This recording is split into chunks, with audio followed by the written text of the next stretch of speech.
question for the gods. Sunday Demo. Kwame Amensne.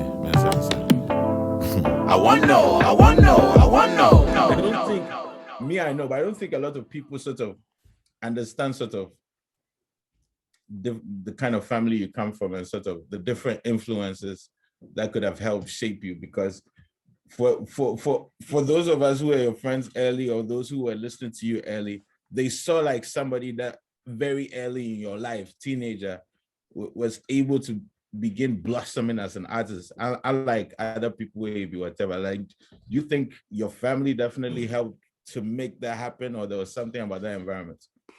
I mean, so can you bless his soul, man? May he rest in peace. I was driving in a car with my uncle Kofi. I was about 15 years. I mean, you have to be a little bit Kofi Ansah, yeah, Kofi Ansah, extraordinaire. Yes. He's still my uncle Kofi, who like probably gave me the hardest time, you know, in terms of like what I do for a living. And you know, we were very close because you know he says to me, so I see that you're making music, but don't just be making it just because you're making it because your dad makes music. Don't embarrass us. That's what he said to me.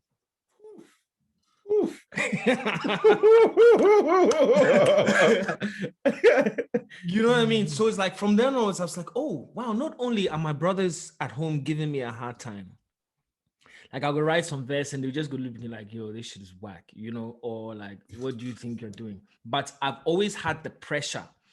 And for me also, because my mom also, you know, she's always been of this from the school of what do you have to fall back on if this doesn't work? You know that's the mommy, you know, nurturing thing. I want to make sure say you're good. So even though like it wasn't my father or my father's side who got me into actually like music, it was actually my mom who insisted I join the choir when I was like 9.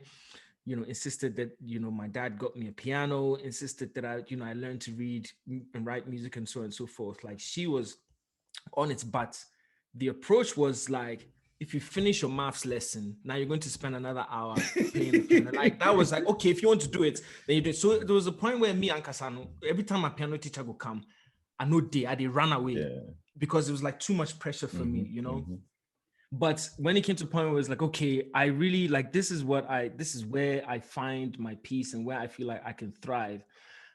The pressure, because of the successes of my dad's brothers, you know, Kofi Ansah, Robert's, like, you know, it's like, you know, there's like other relatives that we don't even know about, but you know, they're doing like incredible things. And it's like, and then my aunt, who's like the first female photographer, my granddad was a pianist, was also the first photographer for Nkrumah. Things like, you know, it's like, so pressure. It's like you have to do this properly, or you just don't. Exactly. Don't embarrass us. Imagine. How many mics do you rip on a daily? 10 years from now, how you go put food in your belly? You get royalties from being on radio and telly. I want know.